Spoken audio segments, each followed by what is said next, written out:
ഒരിക്കൽ ഒറീസയിൽ ഒരു സ്ഥലത്ത് ഞാൻ പോയപ്പോൾ പോകുന്ന വഴിയിൽ ഒരു അത്ഭുത ഉറവ ഉണ്ട് എന്ന് പറഞ്ഞ് അത് കാണുവാൻ എന്നെ സുഹൃത്തുക്കൾ നിർബന്ധിച്ചു. ആയിരക്കണക്കിന് ആളുകൾ ഓരോ ദിവസവും അവിടെ വന്നു പോയിരുന്നു. ചില പ്രത്യേക സമയങ്ങളിൽ ഈ ഉറവയിൽ നിന്നും വരുന്ന വെള്ളം നല്ല ചൂടുള്ളതായിരിക്കും. അപ്പോൾ അതിൽ കുളിച്ചാൽ ഏത് രോഗവും മാറുമെന്നാണ് ആ നാട്ടുകാർ വിശ്വസിക്കുന്നത്. അവിടെ ചെന്നപ്പോഴല്ലേ മനസ്സിലായത് അതൊരു ഹോട്ട് സ്പ്രിംഗ് ആകുന്നു എന്ന്. കേട്ടിട്ടില്ലേ ഹോട്ട് സ്പ്രിംഗ്? അതിൽ അസാധാരണത്വം ഒന്നുമില്ല, അത് പ്രകൃതിയുടെ ഒരു കാര്യമാണ്. ആകാശത്തൊരു അത്ഭുത പ്രകാശം കണ്ടെന്നും ക്രൂശിൻ്റെ രൂപം എവിടെയൊക്കെയോ തെളിഞ്ഞു എന്നും മകരം 1-ാം തീയതി തന്നെ ജ്യോതി വന്നെന്നുമൊക്കെ പറഞ്ഞ ആളുകളെ അങ്ങോട്ട് ആകർഷിക്കുവാനും ലാഭം ഉണ്ടാക്കുവാനും പരസ്യം ചെയ്യുന്നവരെ നിങ്ങൾ കണ്ടിരിക്കാം. രക്തം പൊടിക്കുന്ന യേശുവിൻ്റെ രൂപവും ഇടയ്ക്കിടെ കണ്ണുനീർ പൊഴിക്കുന്ന കന്യാമറിയത്തിൻ്റെ രൂപവും പാല് കുടിക്കുന്ന വിഗ്രഹവും എല്ലാം മനുഷ്യനിർമ്മിതികളാണെന്ന് ചിന്തിക്കുന്ന ഏതൊരാൾക്കും മനസ്സിലാകും. എന്നാൽ ചിന്തിക്കാത്തവർക്ക് ഇതെല്ലാം ദൈവത്തിൻ്റെ പ്രവർത്തനങ്ങളാണ്. ഇന്ന് നാം ബെഥസ്ദ കുളക്കരയിൽ കിടന്നിരുന്ന രോഗിയായ മനുഷ്യനെ യേശു സൗഖ്യമാക്കുന്ന സംഭവമാകുന്നു ചിന്തിക്കുവാൻ പോകുന്നത്. അനേകരും ഈ കുളത്തെ ഏതോ അത്ഭുത സിദ്ധിയുള്ള സ്ഥലമായിട്ടാണ് കാണുന്നത്. അതുകൊണ്ടാണല്ലോ ഇന്നും പലരും കുളമുണ്ടാക്കിയിട്ട് ബെഥസ്ദ എന്ന് നാമകരണം ചെയ്ത് ആളുകളെ ആകർഷിക്കുന്നത്. എന്നാൽ യാഥാർത്ഥ്യം എന്തെന്ന് നമുക്കൊന്ന് പരിശോധിക്കാം. വിശുദ്ധ യോഹന്നാൻ എഴുതിയ സുവിശേഷം 5-ാം അധ്യായം 2 മുതൽ 4 വരെയുള്ള വാക്യങ്ങളിൽ നിന്ന് ആ ബ്രാക്കറ്റിലുള്ളത് ഒഴിച്ച് ബാക്കി ഞാനൊന്ന് വായിക്കാം, കേട്ടാട്ടെ. യെരുശലേമിൽ ആട്ടുവാതിൽക്കൽ ബെഥസ്ദ എന്ന് എബ്രായ പേരുള്ള ഒരു കുളമുണ്ട്. അതിന് 5 മണ്ഡപമുണ്ട്. അവയിൽ വ്യാധിക്കാർ, കുരുടർ, മുടന്തർ, ക്ഷയരോഗികൾ ഇങ്ങനെ വലിയൊരു കൂട്ടം കിടന്നിരുന്നു. അത്രേ ഉള്ളൂ കേട്ടോ. അതിൽ അസാധാരണത്വം എന്തെങ്കിലും തോന്നിയോ? പിന്നെ അവിടെ ഉണ്ടായിരുന്ന ജനം വിശ്വസിച്ചിരുന്നതാണ് ഈ ബ്രാക്കറ്റിൽ എഴുതിയിരിക്കുന്നത്. ഞാനിങ്ങനെ പറയുമ്പോൾ പലർക്കും എന്നോട് അമർഷമുണ്ടാകും. എന്നാൽ എൻ്റെ ചോദ്യം, 38 വർഷമായി അവിടെ ഒരു പാവം മനുഷ്യൻ കിടന്നിട്ട് അവിടെ ദൈവമായിരുന്നു പ്രവർത്തിച്ചിരുന്നതെങ്കിൽ എന്തേ ദൈവം ഈ മനുഷ്യനോട് കരുണ കാണിച്ചില്ല? അപ്പോൾ ഇന്നത്തെ ഈ അത്ഭുത പ്രവർത്തകരുടെ കൂട്ട് അതിസാമർഥ്യമുള്ളവനും മാത്രമേ ദൈവാനുഗ്രഹമുള്ളൂ? യഥാർത്ഥത്തിൽ ദൈവം എപ്പോഴാണ് പ്രവർത്തിച്ചത്? ദൈവപുത്രനായ യേശു അവിടെ വന്നപ്പോഴാണ് ദൈവത്തിൻ്റെ പ്രവർത്തനം നാം കാണുന്നത്. കരുണാസമ്പന്നനായ യേശു, അവൻ ഈ പാവം മനുഷ്യൻ്റെ അവസ്ഥ അറിഞ്ഞ് അവിടെ വന്നു, അവനെ സൗഖ്യമാക്കി. ഇന്നും ദൈവിക പ്രവർത്തനം നടക്കുന്നത് യേശു ഉള്ളിടത്താണ്. ക്രിസ്തുവിനെ രക്ഷിതാവും കർത്താവുമായി അംഗീകരിക്കുന്നവരോട് കൂടെ യേശുവിൻ്റെ സാന്നിധ്യമുണ്ടാകും. അവനിൽ വിശ്വസിച്ച് ജീവിതം അനുഗ്രഹമാക്കൂ സുഹൃത്തേ. വിശുദ്ധ യോഹന്നാൻ എഴുതിയ സുവിശേഷം 5-ാം അധ്യായത്തിൻ്റെ 1 മുതൽ 6 വരെയുള്ള വാക്യങ്ങളാണ് നാം ഇപ്പോൾ ചിന്തിക്കുവാൻ പോകുന്നത്. വളരെ മനോഹരമായിട്ടുള്ള ഒരു ഭാഗമാണ്. ആ ഭാഗം എടുത്ത് നമുക്കൊരുമിച്ച് അത് പഠിക്കാം.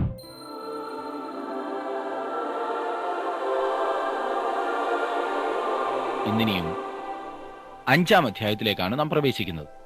ഇതിൽ അടങ്ങിയിരിക്കുന്ന അതിമഹത്തായ സത്യങ്ങൾ പ്രത്യേകം പഠിച്ചിരിക്കേണ്ടതാണ്. ബെഥസ്ദ കുളക്കരയിൽ കിടന്ന രോഗിയെ സൗഖ്യമാക്കുന്ന ആ മനോഹരമായ സംഭവം ഈ 5-ാം അധ്യായത്തിൽ നമുക്ക് കാണുവാൻ സാധിക്കും. ഒരു വിധത്തിൽ പറഞ്ഞാൽ ഈ അതിശയ പ്രവൃത്തി ക്രിസ്തുവിന്റെ ശുശ്രൂഷയുടെ ഒരു വഴിത്തിരിവായിരുന്നു എന്ന് പറയാം. ഈ സംഭവത്തോടുകൂടെ യേശുവിന് നേരെയുള്ള ശത്രുത വർദ്ധിച്ചു വരികയും അവനെ ക്രൂശിൽ തറച്ച് കൊല്ലുന്നത് വരെയും അത് അടങ്ങിയില്ല എന്നും കാണുവാൻ കഴിയും. 16 മുതൽ 18 വരെയുള്ള വാക്യങ്ങൾ തന്നെ ഒന്ന് ശ്രദ്ധിച്ചാട്ടെ. 5-ാം അധ്യായത്തിന്റെ 16 മുതൽ 18 വരെയുള്ള വാക്യങ്ങൾ. യേശു ശബ്ബത്തിൽ അത് ചെയ്യുകൊണ്ട് യഹൂദന്മാർ അവനെ ഉപദ്രവിച്ചു. യേശു അവരോട്, എന്റെ പിതാവ് ഇന്നുവരെയും പ്രവർത്തിക്കുന്നു, ഞാനും പ്രവർത്തിക്കുന്നു എന്നുത്തരം പറഞ്ഞു. അങ്ങനെ അവൻ ശബ്ബത്തിനെ ലംഘിച്ചതുകൊണ്ട് മാത്രമല്ല, ദൈവം സ്വന്തം പിതാവ് എന്ന് പറഞ്ഞ് തന്നെത്താൻ ദൈവത്തോട് സമമാക്കിയത് കൊണ്ടും യഹൂദന്മാർ അവനെ കൊല്ലുവാൻ അധികമായി ശ്രമിച്ചു പോന്നു. അവരുമായുള്ള ആ പിണക്കത്തിന്റെ അഭിപ്രായ ഭിന്നതയുടെ പ്രധാന കാരണം ശബത്തിനെ ചൊല്ലിയുള്ളതായിരുന്നു. എന്നാൽ യേശു ശബത്ത് ദിവസം ചെയ്ത പ്രവൃത്തി അവർ ഒരിക്കലും ക്ഷമിച്ചില്ല. മനുഷ്യൻ ശബത്ത് നിമിത്തമല്ല, ശബത്ത് മനുഷ്യൻ നിമിത്തമത്രേ ഉണ്ടായത് എന്ന് അവൻ പറഞ്ഞതിൽ അവർ ഒട്ടും സംതൃപ്തരായിരുന്നില്ല. അതുകൊണ്ട് അവർ അവനെ വെറുക്കുകയാണ് ചെയ്തത്. മർക്കോസിന്റെ സുവിശേഷം 2-ാം അധ്യായത്തിന്റെ 27-ാം വാക്യത്തിലാണല്ലോ നാം അത് കാണുന്നത്. യേശു ശബത്തിൽ ചെയ്ത അത്ഭുതം കാരണം അവനെ കൊല്ലണമെന്ന് ഈ യഹൂദന്മാർ ഹൃദയത്തിൽ തീരുമാനിച്ചു കഴിഞ്ഞിരുന്നു. ശബത്ത് ലംഘിക്കിയാലും തന്നെ തന്നെ ദൈവത്തോട് സമമാക്കിയത് കൊണ്ടും അവർ അവനെ വെറുക്കുകയാണ് ചെയ്തത്. തന്നെത്താൻ ദൈവത്തോട് സമമാക്കുക എന്നതിൽ യേശു ദൈവത്വം അവകാശപ്പെടുകയത്രേ ഉണ്ടായത്. ഇത് നമുക്ക് വ്യക്തമായി ഇവിടെ കാണുവാൻ സാധിക്കും. ഇനി നമുക്ക് ഈ അധ്യായത്തിന്റെ ആരംഭത്തിലേക്ക് കടന്നു വരാം. യഹൂദന്മാരുടെ ഒരു ഉത്സവത്തോടു കൂടിയാണ് ഈ അധ്യായം ആരംഭിക്കുന്നത്. ഏതുത്സവമായിരുന്നു അത് എന്ന പ്രശ്നം ഉദിക്കുന്നുണ്ട്. പെസഹ ഉത്സവമായിരുന്നു എന്ന് ഊഹിക്കാവുന്നതത്രേ. യഹൂദന്മാർക്ക് 3 വലിയ ഉത്സവങ്ങൾ ഉണ്ടായിരുന്നല്ലോ. നാം വായിക്കുമ്പോൾ, നിന്റെ ദൈവമായ യഹോവ തെരഞ്ഞെടുക്കുന്ന സ്ഥലത്ത് നിന്റെ ആണുങ്ങളൊക്കെയും പുളിപ്പില്ലാത്ത അപ്പത്തിന്റെ പെരുന്നാളിലും വാരോത്സവത്തിലും കൂടാരപ്പെരുന്നാളിലും ഇങ്ങനെ സംവത്സരത്തിൽ 3 പ്രാവശ്യം അവന്റെ സന്നിധിയിൽ വരേണം എന്ന് ആവർത്തന പുസ്തകം 16-ാം അധ്യായത്തിന്റെ 16-ാം വാക്യത്തിൽ നാം വായിക്കുന്നു. യോഹന്നാൻ 2-ാം അധ്യായത്തിൽ പെസഹ പെരുന്നാളിനെ കുറിച്ച് നാം കണ്ടു. 7-ാം അധ്യായത്തിൽ കൂടാരപ്പെരുന്നാളിനെ കുറിച്ചും പറഞ്ഞിരിക്കുന്നതിനാൽ ഇവിടെ പെന്തക്കോസ്ത് പെരുന്നാളിനെ കുറിച്ചാണ് സൂചിപ്പിച്ചിരിക്കുന്നത് എന്ന് അനേകർ ചിന്തിക്കുന്നുണ്ട്. ഏതായാലും ഏത് പെരുന്നാൾ എന്നതല്ല ഇവിടുത്തെ പ്രധാന വിഷയം. അതുകൊണ്ട് വിശദമായി രേഖപ്പെടുത്തിയിട്ടില്ല എന്ന് മാത്രം. ഇനിയും 5-ാം അധ്യായത്തിന്റെ ആദ്യത്തെ 3 വാക്യങ്ങൾ നമുക്ക് നോക്കാം. 5-ന്റെ 1 മുതൽ 3 വരെ. അതിനുശേഷം യഹൂദന്മാരുടെ ഒരു ഉത്സവം ഉണ്ടായിട്ട് യേശു യെരുശലേമിലേക്ക് പോയി. യെരുശലേമിൽ ആട്ടുവാതിൽക്കൽ ബെഥസ്ദ എന്ന എബ്രായ പേരുള്ള ഒരു കുളം ഉണ്ട്. അതിന് 5 മണ്ഡപമുണ്ട്. അവയിൽ വ്യാധിക്കാർ, കുരുടർ, മുടന്തർ, ക്ഷയരോഗികൾ ഇങ്ങനെ വലിയൊരു കൂട്ടം വെള്ളത്തിന്റെ ഇളക്കം കാത്തുകൊണ്ട് കിടന്നിരുന്നു. ഒരു ചന്തസ്ഥലത്തല്ല, പിന്നെയോ യെരുശലേമിന്റെ ആട്ടുവാതിൽക്കലായിരുന്നു ഈ കുളം ഉണ്ടായിരുന്നത്. ആ കുളത്തിന്റെ പേര് ബെഥസ്ദ എന്നായിരുന്നു. ഒലിവിന്റെ വീട് അഥവാ കരുണയുടെ ഭവനം എന്നായിരുന്നു ഈ വാക്കിന്റെ അർത്ഥം. ബെഥസ്ദ, കരുണയുടെ ഭവനം. അതിന് 5 മണ്ഡപങ്ങൾ ഉണ്ടായിരുന്നു. അവയിൽ അനേകം രോഗികൾ, വ്യാധിക്കാർ, ബലഹീനരായ മനുഷ്യർ അവിടെ കിടന്നിരുന്നു. 4-ാം വാക്യം നോക്കിക്കേ. അവിടെ നാം വായിക്കുന്നത്, അതത് സമയത്ത് ഒരു ദൂതൻ കുളത്തിലിറങ്ങി വെള്ളം കലക്കും. വെള്ളം കലങ്ങിയ ശേഷം ആദ്യം ഇറങ്ങുന്നവൻ ഏത് വ്യാധി പിടിച്ചവനായിരുന്നാലും അവന് സൗഖ്യം വരും. 3-ാം വാക്യത്തിലെ വെള്ളത്തിന്റെ ഇളക്കം കാത്തുകൊണ്ട് എന്നതും 4-ാം വാക്യം മുഴുവനും വിശ്വസനീയമായ പല കയ്യെഴുത്തു പ്രതികളിലും കാണുന്നില്ല. അങ്ങനെ ഇല്ലാത്തതിനാലാണ് നമ്മുടെ ബൈബിളിൽ അത് ബ്രാക്കറ്റിൽ കൊടുത്തിരിക്കുന്നത്. ശ്രദ്ധിച്ചല്ലോ. പ്രകൃത്യാതീതമായ സംഭവത്തിന് പ്രകൃത്യാനുസരണയായ ഒരു വിശദീകരണം നൽകുക മാത്രമായിരിക്കണം അങ്ങനെ കൂട്ടിച്ചേർത്തതിന്റെ ഉദ്ദേശം എന്നെനിക്ക് തോന്നുന്നു. എന്ന് പറഞ്ഞാൽ 7-ാം വാക്യത്തിൽ ഈ രോഗി പറഞ്ഞതിനെ അടിസ്ഥാനമാക്കി പിൽക്കാലത്ത് എഴുത്തുകാർ ചേർത്തതായിരിക്കാം. ഞാനിങ്ങനെ പറയുമ്പോൾ പലർക്കും ഒരു വലിയ സംശയമുണ്ടായി എന്നെനിക്കറിയാം. അതായത്, ഈ ജോർജ് ഫിലിപ്പ് ഇത്രയൊക്കെ വാചകമടിച്ചിട്ടും ദൈവവചനമാകുന്ന വിശുദ്ധ ബൈബിളിന്റെ അപ്രമാദിത്വം വിശ്വസിക്കുന്നില്ല, ഇല്ലേ? എന്ന് പറഞ്ഞാൽ ബൈബിൾ തെറ്റൊന്നുമില്ലാത്തതാണെന്ന് ഞാൻ വിശ്വസിക്കുന്നില്ലെന്ന് പോലും. അങ്ങനെ ഞാൻ പറഞ്ഞില്ലല്ലോ. ദൈവവചനം തെറ്റൊന്നുമില്ലാത്തതാണെന്ന് തന്നെ ഞാൻ വിശ്വസിക്കുന്നു. അല്ലെന്ന് വരികിൽ ഞാൻ എന്തിനാണ് ഇത്ര ബുദ്ധിമുട്ടി ഈ ബൈബിൾ മുഴുവൻ പഠിപ്പിക്കുവാൻ ശ്രമിക്കുന്നു? എന്നാൽ നാം വേദപണ്ഡിതന്മാർ പറയുന്നതും കൂടി കേൾക്കേണ്ടതുണ്ടല്ലോ. അവരുടെ അഭിപ്രായം ഈ ഭാഗത്തിന്റെ ഒരു വിശദീകരണമായി ഏതെങ്കിലും ഒരു ശാസ്ത്രി പിൽക്കാലത്ത് കൂട്ടിച്ചേർത്തതാകാം ഈ വാക്യങ്ങൾ എന്നത്രേ. യോഹന്നാൻ അപ്പോസ്തലന്റെ വാക്കുകളല്ല ഇവ. എന്നാൽ അത് അവസരോചിതമാകുന്നു എന്ന് തന്നെയാണ് ഞാൻ കരുതുന്നത്. കാരണം ഈ വ്യാധിക്കാരെല്ലാം അവിടെ വന്നു കിടന്നിരുന്നത് എന്തിനാകുന്നു എന്നുള്ളതിന്റെ ഒരു വിശദീകരണം ലഭിക്കുവാൻ ഈ ബ്രാക്കറ്റിലെ വാക്കുകൾ എന്നെ സഹായിക്കുന്നു. ഇത് തിരുവചനത്തിന്റെ ഭാഗമാണോ അല്ലയോ എന്നുള്ളത് ഒരു വാദപ്രതിവാദത്തിനും മാത്രം ഉള്ളതല്ല. അതിനേക്കാൾ വളരെ പ്രധാനപ്പെട്ട കാര്യം ഇവിടെ ഉള്ളതിനാൽ ഇതിന് ഞാൻ അത്ര പ്രാധാന്യം കൽപ്പിക്കുന്നില്ല എന്ന് പറഞ്ഞാൽ, കുളം കലങ്ങുന്നതും അതിനെ തുടർന്നുണ്ടാകുന്ന സംഭവങ്ങളും അത്ര പ്രധാനപ്പെട്ടതായി ഞാൻ കാണുന്നില്ല. അനേകരും ഇതൊരു വലിയ വിഷയമായി ഉയർത്തിപ്പിടിച്ചുകൊണ്ട് വാദിക്കുന്നത് കേൾക്കാറുണ്ട്. തിരുവചനത്തിൽ രേഖപ്പെടുത്തിയിരിക്കുന്ന ഏതൊരു പ്രകൃത്യാതീതമായ സംഭവവും അല്ലെങ്കിൽ നമ്മുടെ ബുദ്ധിക്ക് പൂർണ്ണമായി ഉൾക്കൊള്ളുവാൻ കഴിയാത്ത സംഭവങ്ങൾ ദൈവികമാണെന്ന് ചിന്തിക്കുന്നവരുണ്ട്. ഇതൊരു തെറ്റിദ്ധാരണയാകുന്നു എന്ന് ഞാൻ പറയട്ടെ. ഇതുമായി ബന്ധപ്പെടുത്തി ചില കാര്യങ്ങൾ പറയാതിരിക്കുവാൻ തരമില്ല. എന്നാൽ ഞാൻ വീണ്ടും ഓർപ്പിക്കട്ടെ, ബെഥസ്ദാ കുളത്തിൽ നടന്നിരുന്നതെന്ന് പറയപ്പെടുന്ന അത്ഭുതങ്ങളെ ഞാൻ സംശയിക്കുകയല്ല. കാരണം അവിടെ നടന്നത് എങ്ങനെയെന്ന് ബൈബിളിൽ വ്യക്തമായി പറഞ്ഞിട്ടില്ല, ഊഹിക്കുവാൻ മാത്രമേ കഴിയൂ. എന്നാൽ നമ്മുടെ ചിന്താഗതിയാണ് എന്റെ വിഷയം. മറ്റുള്ളവർ തങ്ങളെ തെറ്റിദ്ധരിക്കുമെന്ന് കണ്ട അനേകരും ഈ ഭാഗം വിശദീകരിക്കാതെ വിട്ടുകളയുന്നത് കാണാവുന്നതാണ്. വെള്ളം കലക്കുമ്പോൾ അല്ലെങ്കിൽ വെള്ളം കലങ്ങുമ്പോൾ എന്ന് പറഞ്ഞിരിക്കുന്നത് ഇടവിട്ടുണ്ടാകുന്ന ഒരു ഉറവ മൂലമായിരിക്കാം എന്ന് പല വേദപണ്ഡിതന്മാരും നിർദ്ദേശിക്കുന്നുണ്ട്. ഒരു ദൈവിക പ്രവർത്തനമാകണം എന്നില്ല. എന്നാൽ അതിനെ ഒരു അമാനുഷിക പ്രവർത്തനമായിട്ടാണ് ജനങ്ങൾ മനസ്സിലാക്കിയത്. ഇന്നും അങ്ങനെ അനേക സ്ഥലങ്ങളിലും മനുഷ്യർ ചിന്തിക്കുകയും സൗഖ്യത്തിനായി അല്ലെങ്കിൽ അതുപോലെയുള്ള പ്രശ്ന പരിഹാരത്തിനായി അവിടങ്ങളിൽ പോയി മുങ്ങുകയും ചെയ്യുന്നുണ്ടല്ലോ. നമ്മുടെ രാജ്യത്തെ വളരെ പ്രധാനപ്പെട്ട 2 നദികൾ ചേരുന്ന ഒരു സ്ഥലം ഏറ്റവും വലിയ പുണ്യസ്ഥലങ്ങളിൽ ഒന്നത്രേ. അവിടെ 2 നദികളല്ല 3 നദികളാണ് ഒത്തുചേരുന്നത് എന്നത്ര ജനങ്ങളുടെ വിശ്വാസം. ഈ 3ാമത്തെ നദി ദൈവത്തിൽ നിന്നും നേരിട്ട് വരുന്നതാണ് പോലും. അതെ, ആ സ്ഥലത്ത് വെള്ളം ഇങ്ങനെ മുകളിലോട്ട് പൊങ്ങി വരുന്നതായി ഞാനും കണ്ടിട്ടുണ്ട്. എന്നാൽ ഏതൊരാൾക്കും മനസ്സിലാക്കാവുന്ന ഒരു വസ്തുത എന്തെന്നാൽ, ഈ പൊങ്ങി വരുന്ന വെള്ളം 2 നദികളിലെ വെള്ളം 2 ദിശയിൽ നിന്നും ചേരുമ്പോൾ ഉണ്ടാകുന്ന ചുഴി മാത്രമാണ്. അത് മനസ്സിലാക്കുവാൻ കഴിയാതിരുന്ന കാലത്ത് മനുഷ്യൻ അതിന് അമാനുഷികമായ ഒരു വിശദീകരണം നൽകി. അപ്പോൾ അടുത്ത ചോദ്യം, എന്നാൽ പിന്നെ അവിടെ അത്ഭുതം നടക്കുന്നത് എങ്ങനെയാണ് എന്നല്ലേ? ഇതുപോലെയുള്ള പല സ്ഥലങ്ങളിലും അത്ഭുതം നടക്കുന്നുണ്ടല്ലോ. എവിടെയെങ്കിലും അമാനുഷികമായ ഒരു വെളിച്ചം കണ്ടാൽ, എവിടെയെങ്കിലും മനസ്സിലാക്കാൻ നമുക്ക് പെട്ടെന്ന് സാധിക്കാത്തതായി എന്തെങ്കിലും ഒരു സംഗതി നടന്നാൽ അവിടെ ഒരു പുണ്യസ്ഥലമായി പ്രഖ്യാപിക്കുക. അപ്പോൾ അവിടെ പോകുന്ന പലർക്കും സൗഖ്യം ലഭിക്കുന്നു, പ്രശ്നം പരിഹരിക്കപ്പെടുന്നു. അതെങ്ങനെയാകുന്നു എന്നാണ് പലരും ചോദിക്കുന്നത്. നല്ല ചോദ്യം. അത്ഭുതം എന്ന് നാം കരുതുന്നവയെല്ലാം ദൈവിക പ്രവർത്തനം കൊണ്ടാകണം എന്നില്ല. വളരെ മ്ലേച്ഛമായി ജീവിക്കുന്ന പല അത്ഭുത പ്രവർത്തകരെയും എനിക്കറിയാം. ക്ഷമിക്കണം, ക്രിസ്തീയ പ്രവർത്തകരെ കുറിച്ച് മാത്രമാണ് ഞാൻ സംസാരിക്കുന്നതെന്ന് തെറ്റിദ്ധരിക്കരുതേ. ഞാൻ വിശ്വസിക്കുന്നത് ഈ പറഞ്ഞ കുളക്കരയിൽ നടന്ന സൗഖ്യങ്ങളിൽ മിക്കവാറും എല്ലാം തന്നെ മനഃശാസ്ത്ര വിഷയകമായ സൗഖ്യങ്ങൾ ആയിരുന്നിരിക്കും. നമുക്കതിന് വിശദീകരണം ലഭിച്ചിട്ടില്ലല്ലോ. ദൈവിക പ്രവർത്തനത്തെ ഞാൻ അവഗണിക്കുകയല്ല. പിന്നെയോ എല്ലാ അത്ഭുതങ്ങളും ദൈവികമായിരിക്കും എന്ന തെറ്റിദ്ധാരണയെ ഞാൻ ചൂണ്ടിക്കാണിക്കുക മാത്രമാണ് ചെയ്യുന്നത്. അന്നത്തേതുപോലെ തന്നെ ഇന്നും ഒരു വലിയ പങ്ക് ആളുകളും തങ്ങളുടെ മനസ്സിൽ രോഗികളായി അല്ലെങ്കിൽ അജ്ഞരായി അന്ധവിശ്വാസികളായിരിക്കുന്നു. രോഗശാന്തി വരം ഉണ്ടെന്ന് അവകാശപ്പെടുന്നവരുടെ അടുത്തേക്ക് പോകുന്നവരിൽ ഒട്ടുമുക്കാലും പേർ തങ്ങൾക്ക് സൗഖ്യം ലഭിക്കുമെന്ന് വിശ്വസിക്കുന്നില്ല.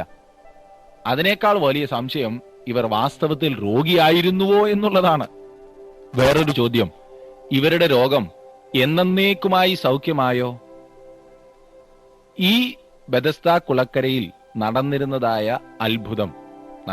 എന്ന് പറയപ്പെടുന്നതായ അത്ഭുതം ദൈവികമാകുന്നുവോ എന്ന് ഞാൻ സംശയിക്കുന്നതിന് വേറൊരു കാരണം കൂടിയുണ്ട്. പരിമിതികളുള്ള ഒരു മനുഷ്യൻ 38 വർഷമായിട്ട് അവിടെയുണ്ട്. അവന് സൗഖ്യം പ്രാപിക്കുവാൻ സാധിച്ചില്ല. അപ്പോൾ അത് അനീതിയല്ലേ? ദൈവം അങ്ങനെ ചെയ്യുമോ? ഈ കുളം കലങ്ങുമ്പോൾ അതിനകത്തിറങ്ങുവാൻ സാധിക്കുന്നതായ വ്യക്തികൾ ആരോ അവർക്ക് മാത്രമല്ല സൗഖ്യം ലഭിക്കുമോ? അപ്പോൾ അങ്ങനെ ഒരു ചിന്താഗതി ദൈവികമാകുന്നത് എങ്ങനെ? കാരണം അത് നീതിയാകുന്നു എന്ന് വിശ്വസിക്കുവാൻ പ്രയാസമാണ്. കഴിവില്ലാത്ത ഒരുവൻ മാറി നിൽക്കേണ്ടി വരുന്നു. അവന് വിശ്വാസമുണ്ടെങ്കിലും അവൻ മാറി നിൽക്കേണ്ടി വരുന്നു. ഇതുപോലെയുള്ളത് വേറെ എങ്ങും നമുക്ക് കാണുവാൻ സാധിക്കുന്നില്ല. എന്നാൽ എന്റെ പക്ഷം ശ്രദ്ധിച്ചാട്ടെ, ബെഥസ്ദാ കുളക്കരയിൽ യേശു അന്ന് ചെയ്തതുപോലെ തന്നെ ഇന്നും സൗഖ്യമാക്കുന്നുണ്ട്. ഞാൻ അതുപോലെ വിശ്വസിക്കുന്നു. അവൻ അതിനു മതിയായവനാണ്. ആ സൗഖ്യം ഏതെങ്കിലും വെള്ളം കലങ്ങുന്നത് കൊണ്ട് ലഭിക്കുന്നതല്ല. അത് എങ്ങനെയാണ് ലഭിക്കുന്നതെന്നുള്ളതാണ് നാം തുടർന്ന് ചിന്തിക്കുവാൻ പോകുന്നത്. 5-ാം വാക്യം തന്നെ നോക്കിക്കാട്ടെ. എന്നാൽ 38 ആണ്ട് രോഗം പിടിച്ച് കിടന്ന ഒരു മനുഷ്യൻ അവിടെ ഉണ്ടായിരുന്നു. ഇവിടെ ഒരു പ്രത്യേക വ്യക്തിയിലേക്കാണ് നമ്മുടെ ശ്രദ്ധ ആകർഷിക്കുന്നത്. ഈ 38 വർഷക്കാലവും അവൻ ആ കുളക്കരയിൽ തന്നെ ആയിരുന്നുവോ എന്ന് നമുക്കറിയില്ല. എന്നാൽ 38 വർഷക്കാലം അവൻ രോഗബാധിതനായി കഴിയുകയായിരുന്നു എന്ന് പറഞ്ഞിരിക്കുന്നു. അവന് എവിടേക്കെങ്കിലും നീങ്ങുവാൻ വളരെ പ്രയാസമായിരുന്നു എന്ന് കരുതുന്നതിൽ തെറ്റില്ല. അവിടെ ഉണ്ടായിരുന്നവരിൽ ഏറ്റവും പരിതാപകരമായ അവസ്ഥ ഈ മനുഷ്യൻ്റെതായിരുന്നു എന്നത്രേ ഞാൻ ചിന്തിക്കുന്നത്. ഈ പാവപ്പെട്ട മനുഷ്യൻ എത്ര നിസ്സഹായനും നിരാശിതനുമായിരുന്നു എന്ന് ചിന്തിച്ചു നോക്കുക. 38 ദിവസം നാം രോഗികളായി കഴിഞ്ഞാൽ പിന്നെ നാം എത്രമാത്രം നിരാശിതരാകും. ഇവിടെ ഇതാ 38 വർഷക്കാലവും അവൻ രോഗിയായിട്ടിരിക്കുകയാണ്. അവിടെ അല്ലായിരുന്നെങ്കിൽ തന്നെയും പല വർഷങ്ങൾ അവൻ അവിടെ തന്നെ കഴിച്ചിരിക്കാൻ ഇടയുണ്ട്. 38 വർഷവും അവൻ അവിടെ തന്നെ ആയിരുന്നു എന്ന് നമുക്കങ്ങ് ചിന്തിക്കാം. അവൻ 38-ൽ വളരെ കൂടുതൽ വയസ്സ് പ്രായമുള്ളവനായിരുന്നിരിക്കുമല്ലോ. യേശു കർത്താവ് ജനിക്കുന്നതിന് മുൻപ് തന്നെ അവൻ രോഗിയായതാണ്. അവന്റെ പാപത്തിന്റെ ഫലമായിട്ടായിരിക്കണം ഈ അവസ്ഥയിൽ അവൻ ആയിത്തീർന്നത്. 14-ാം വാക്യത്തിൽ നമ്മുടെ കർത്താവ് അവനോട് ഇപ്രകാരം പറയുന്നതായി കാണുന്നു. നോക്കൂ, നിനക്ക് സൗഖ്യമായല്ലോ, അധികം തിന്മയായുള്ളത് ഭവിക്കാതിരിപ്പാൻ ഇനിയും പാപം ചെയ്യരുത് എന്ന്. അപ്പോൾ അവന്റെ പാപത്തിൽ നിന്നായിരിക്കാം ഈ രോഗം ഉണ്ടായത് എന്ന് നമുക്ക് അനുമാനിക്കാൻ സാധിക്കും. ഈ പാവം മനുഷ്യൻ വെള്ളത്തിന്റെ ചലനവും കാത്ത് കുളത്തിലേക്ക് കണ്ണും നട്ട് കിടക്കുന്ന കാഴ്ച നിങ്ങൾ ഒന്ന് ഊഹിച്ചു നോക്കൂ. ഏത് വിധത്തിലെങ്കിലും ഒന്നാമത് വെള്ളത്തിൽ ഒന്ന് ഇറങ്ങണം എന്ന പ്രതീക്ഷയായിരുന്നു അവനുണ്ടായിരുന്നത്. എന്നാൽ ഒന്നിനു പുറകെ ഒന്നായി നിരാശയുടെ അനുഭവമാണ് അവൻ ഉണ്ടായിക്കൊണ്ടിരുന്നത്. അവന്റെ സ്ഥിതി വളരെ മോശമായിരുന്നതിനാൽ എല്ലായ്പ്പോഴും അവനേക്കാൾ മുൻപിൽ വേറെ ആരെങ്കിലും വെള്ളത്തിൽ ചാടി ഇറങ്ങുമായിരുന്നു. അതുകൊണ്ട് തന്നെ അവന് അവന്റെ രോഗത്തിൽ നിന്നും വിടുതൽ ലഭിച്ചിരുന്നില്ല. അവിടെ പലരും സൗഖ്യമാകുന്നത് അവൻ അവന്റെ കണ്ണുകൊണ്ട് കണ്ടിരുന്നു. ഈ മനുഷ്യൻ വളരെ കാലമായി രോഗത്താൽ വലയുന്നു എന്നും ഏറെ നാളായി ഈ കുളക്കരെ അവൻ കാത്തുകിടന്നിരുന്നു എന്നും നമ്മുടെ കർത്താവ് മനസ്സിലാക്കി. യേശു അവനോട് ഇടപെടുന്നത് എപ്രകാരമാണെന്ന് നോക്കുക. എന്നെ ശ്രദ്ധിക്കുന്ന പ്രിയ സുഹൃത്തെ, ജീവിതത്തിൽ ഒരുപക്ഷെ താങ്കളുടെ അവസ്ഥയും ഇതാകാം. ജീവിതത്തിൽ രോഗത്തിൽ നിന്ന് താങ്കൾ വിമുക്തി നേടുവാൻ ആഗ്രഹിക്കുന്ന ഏതെങ്കിലും പ്രത്യേക സ്വഭാവത്തിൽ നിന്ന് ഒരു വിടുതൽ എത്ര നാളുണ്ട് താങ്കൾ ആഗ്രഹിക്കുന്നു? നിരാശപ്പെട്ടിരിക്കുകയാണോ?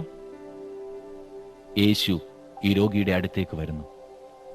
6-ാം വാക്യം. അവൻ കിടക്കുന്നത് യേശു കണ്ടു. ഇങ്ങനെ ഏറിയ കാലമായിരിക്കുന്നു എന്നറിഞ്ഞ് നിനക്ക് സൗഖ്യമാകുവാൻ മനസ്സുണ്ടോ എന്ന് അവനോട് ചോദിച്ചു. രോഗിയായ ഒരു മനുഷ്യനോട് യേശു ചോദിച്ച ചോദ്യം രസകരമായി തോന്നുന്നില്ലേ? ചിരിക്കാൻ മാത്രമുണ്ട്. ഈ മനുഷ്യന് സൗഖ്യമാകണമെന്ന ആഗ്രഹമുണ്ട് എന്ന കാര്യത്തിൽ സംശയമില്ല. എന്നാൽ 2 കാരണങ്ങളാലാണ് യേശു അവനോട് ഈ ചോദ്യം ചോദിച്ചത് എന്നത്ര ഞാൻ ചിന്തിക്കുന്നത്. ഒന്നാമത്, ഈ മനുഷ്യനിൽ ഒരു ആശ ജനിപ്പിക്കുക എന്നതായിരുന്നു യേശുവിന്റെ ഉദ്ദേശം. മറക്കരുത്, അവൻ വളരെ മോശമായ ഒരു സ്ഥിതിയിലായിരുന്നു കഴിഞ്ഞിരുന്നത്. അവന്റെ ജീവിതത്തിൽ നിന്നും ആശയുടെ കിരണങ്ങൾ മങ്ങിപ്പോയിരുന്നു. അവൻ വളരെ നിരാശനായിരുന്നു. ഈ രോഗത്തിൽ നിന്നും രക്ഷപ്പെടുമെന്ന് അവന് ഒട്ടും തന്നെ പ്രതീക്ഷ ഉണ്ടായിരുന്നിരിക്കില്ല. അവന്റെ ജീവിതം അത്രമാത്രം അവൻ മടുത്തു. ഞാൻ പലപ്പോഴും ചിന്തിക്കാറുണ്ട്, ഇത്രമാത്രം നിരാശയുടെ ആഴത്തിലായിരുന്നിട്ടും അവൻ എന്തുകൊണ്ട് ആത്മഹത്യ ചെയ്തില്ല എന്ന്.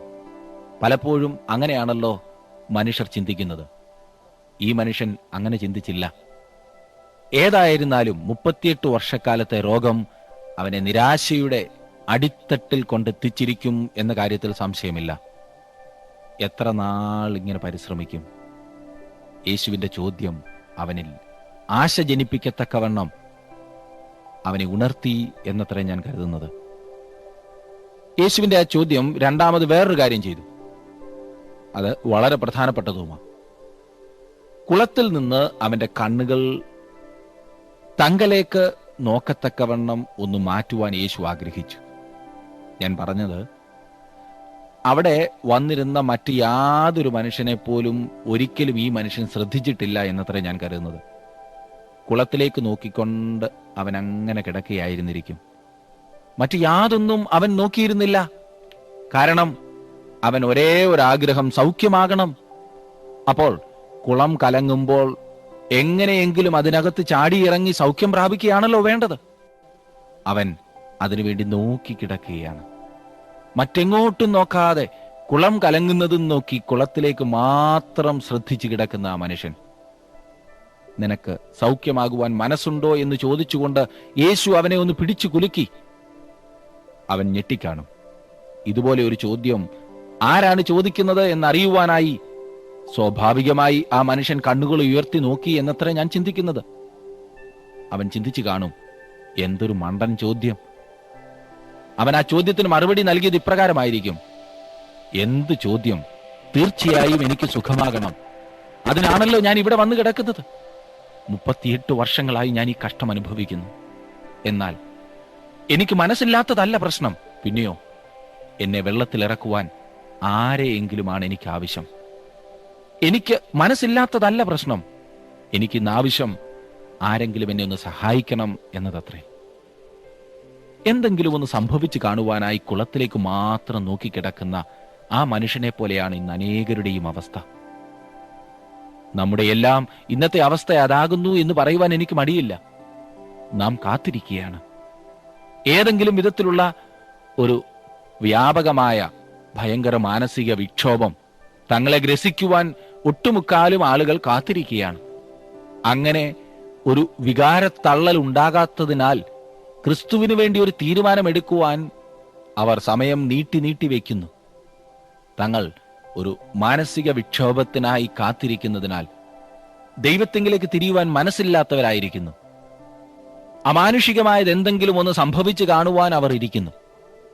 ഒരു സ്വപ്നമെങ്കിലും കണ്ടാൽ മതിയായിരുന്നു എന്നത്ര അവരുടെ ചിന്ത. പലരും പ്രാർത്ഥിക്കുന്നു, ദൈവമേ, ഇന്ന് രാത്രി സ്വപ്നത്തിലെങ്കിലും നീ എനിക്കൊന്ന് വെളിപ്പെടണമേ എന്ന്. വേറൊരു കൂട്ടരുണ്ട്, അതൊരു വലിയ കൂട്ടം തന്നെയാണ്. അവരുടെ കണ്ണുകൾ ബിസിനസ്സിലാണ്, പണമുണ്ടാക്കുന്നതിൽ. എന്തെങ്കിലും ഒന്ന് സംഭവിച്ച് എത്രയും പെട്ടെന്ന് ധനികരാകുന്നതിനായി അവർ കാത്തിരിക്കുന്നു. ഇങ്ങനൊന്ന് സംഭവിച്ചാൽ ഞങ്ങൾ ദൈവത്തെങ്കിലേക്ക് തിരിയാം എന്നാണ് പലരുടെയും പക്ഷം. പഠിച്ചില്ലെങ്കിലും മക്കൾ ജയിക്കുന്ന അത്ഭുതം, വിദേശത്ത് ജോലിക്കായി മക്കൾക്കോ മറ്റ് പ്രിയപ്പെട്ടവർക്കോ വിസ ലഭിക്കുന്ന അത്ഭുതമാണ് വേറെ അനേകരും ചിന്തിക്കുന്നത്. ഭൗമികമായതിൽ കണ്ണും നട്ടിരിക്കുന്ന വലിയൊരു കൂട്ടം ഭൗതിക സമൃദ്ധിയിൽ മുഴുകിയിരിക്കുന്നതിനാൽ അവർ ക്രിസ്തുവിനെ കാണുവാൻ കഴിയാത്ത അവസ്ഥയിലാണ്. ക്രിസ്തുവിങ്കിൽ നിന്നും കണ്ണു മാറിപ്പോയിരിക്കുന്നു. വേറെ ചിലരുണ്ട്, അവർ ചില വ്യക്തികളെ നോക്കി മാത്രമാണ് ജീവിക്കുന്നത്. ആരുടെയെങ്കിലും ഒരനുഭവം അവർ കേട്ടു, അല്ലെങ്കിൽ അത് കണ്ടു. തങ്ങളുടെ ജീവിതത്തിലും അങ്ങനെ വല്ലതും സംഭവിക്കുവാൻ അവർ കാത്തിരിക്കുന്നു. തങ്ങൾ ഒരു തീരുമാനമെടുക്കുമ്പോൾ ഇന്നിന്നതുപോലൊക്കെ നടക്കണം. അങ്ങനെ നടന്നില്ല എങ്കിൽ ഞാനത് അംഗീകരിക്കുവാൻ തയ്യാറല്ല. എന്നാൽ കൈപ്പേറിയ നിരാശയിലേക്ക് അവർ താണുപോയിരിക്കുകയാണ് പലപ്പോഴും. ഈ പറഞ്ഞ മനുഷ്യരെല്ലാം അവരുടെ കണ്ണുകൾ എന്തിലേക്കെങ്കിലും ആക്കി കാത്തിരിക്കുകയാണ്. നിർഭാഗ്യവശാൽ അവരുടെ കണ്ണുകൾ തെറ്റായതിൽ, അല്ലെങ്കിൽ തെറ്റായ വ്യക്തിയിൽ, അല്ലെങ്കിൽ തെറ്റായ സംഭവത്തിൽ അത്രേ ആയിരിക്കുന്നത്. പ്രിയ സുഹൃത്തേ, ഈ ദിവസങ്ങളിൽ എന്തെങ്കിലും ഒന്ന് സംഭവിച്ചു കാണുവാൻ താങ്കൾ കാത്തിരിക്കുകയാണോ? ജീവനുള്ള ദൈവത്തെ സേവിപ്പാൻ തെസലോനിക്കക്കാർ വിഗ്രഹങ്ങളെ വിട്ട് ദൈവത്തെങ്കിലേക്ക് തിരിഞ്ഞു. 1 തെസലോനി 1:9 നാം വായിക്കുന്നു, അവർ വിഗ്രഹങ്ങളെ വിട്ട് ദൈവത്തെങ്കിലേക്ക് തിരിഞ്ഞു എന്ന്. തെസലോനിക്കയിൽ ഉണ്ടായിരുന്ന വസ്തുക്കളിൽ നിന്ന് ദൃഷ്ടി മാറ്റിയിട്ട് കർത്താവായ യേശുക്രിസ്തുവിങ്കിലേക്ക് അവർ തിരിഞ്ഞു. ക്രിസ്തുവിങ്കിലേക്ക് നോക്കാത്തതാണ് താങ്കളുടെ ഇന്നത്തെ പ്രയാസം, ഇന്നത്തെ പ്രശ്നം. അതാണ് പ്രശ്നപരിഹാരം മാത്രമാകുന്നു താങ്കൾ ഇന്ന് ആഗ്രഹിക്കുന്നത്. യേശുവിനെ നോക്കുവാൻ അതായത് യേശുവിനെ അംഗീകരിക്കുവാൻ തയ്യാറാണോ? നാളുകളായി താങ്കൾ എങ്ങനെയെങ്കിലും ഒരു വിടുതൽ പ്രാപിക്കുവാൻ ആഗ്രഹിക്കുന്ന ചില സ്വഭാവങ്ങളില്ലേ? ആ കള്ളം പറച്ചിൽ, അത് വിട്ടുകളയുവാൻ താങ്കൾക്ക് ആഗ്രഹമുണ്ട്. അതിൽ നിന്നൊരു വിമുക്തി താങ്കൾ ആഗ്രഹിക്കുന്നു. ആ അസൂയ മനോഭാവം, മറ്റുള്ളവരെ കുറിച്ച് ആവശ്യമില്ലാത്ത കാര്യങ്ങൾ പറഞ്ഞു പരത്തുന്ന ആ സ്വഭാവം, താങ്കളുടെ ജീവിതത്തിലെ ചില ദുർസ്വഭാവങ്ങൾ വിട്ടുകളയുവാൻ ആഗ്രഹമുണ്ട്. കൈക്കൂലി വാങ്ങുന്നത്, കൈക്കൂലി കൊടുക്കുന്നത്, ഇതൊക്കെ വിട്ടുകളയുവാൻ താങ്കൾക്ക് ആഗ്രഹമുണ്ട്. പക്ഷേ സാധിക്കുന്നില്ല. കാരണം എന്താണെന്നറിയാമോ? ജീവിതത്തിൽ ഇതുവരെയും നോട്ടം യേശുവിങ്കിലേക്ക് മാത്രമാക്കിയിട്ടില്ല. പ്രശ്നത്തിന് പരിഹാരം താങ്കൾ ആഗ്രഹിക്കുന്നുണ്ട്, പക്ഷേ അത് ലോകപ്രകാരമുള്ള പലതും ചെയ്തിട്ടാകുന്നു താങ്കൾ ആഗ്രഹിക്കുന്നത്. ഇന്നിടത്ത് പോയി പ്രാർത്ഥിച്ചാൽ, ഇന്നാരോട് എൻ്റെ കാര്യങ്ങൾ പറഞ്ഞാൽ, അതെ, മനുഷ്യരിലാകുന്നു ഇന്നും ആശ്രയിക്കുന്നത്. സ്വന്തം പരിശ്രമം കൊണ്ട് താങ്കളുടെ പ്രത്യേക സ്വഭാവത്തിൽ നിന്ന് ഒരു വിമുക്തി താങ്കൾ ആഗ്രഹിക്കുന്നു. സാധ്യമല്ല സുഹൃത്തെ. തന്നോട് അങ്ങനൊരു ചോദ്യം ആരെങ്കിലും ചോദിക്കുന്നത് എങ്ങനെ എന്ന അത്ഭുതത്തോടെ ഈ മനുഷ്യൻ കണ്ണുകൾ ഉയർത്തി യേശുവിനെ നോക്കി. യേശുവിനെ അവൻ കാണുന്നു. ഇന്നത്തെ പഠനം പ്രയോജനപ്പെട്ടോ അതോ സംശയം കൂട്ടിയോ? സാരമില്ല, പ്രാർത്ഥനയോടെ വീണ്ടും അത് വായിച്ച് ചിന്തിച്ചാട്ട് ധ്യാനിച്ചാട്ട് ദൈവകൃപ കൂടുതൽ അനുഭവിപ്പാൻ സാധിക്കും. ദൈവം നിങ്ങളെ അനുഗ്രഹിക്കട്ടെ.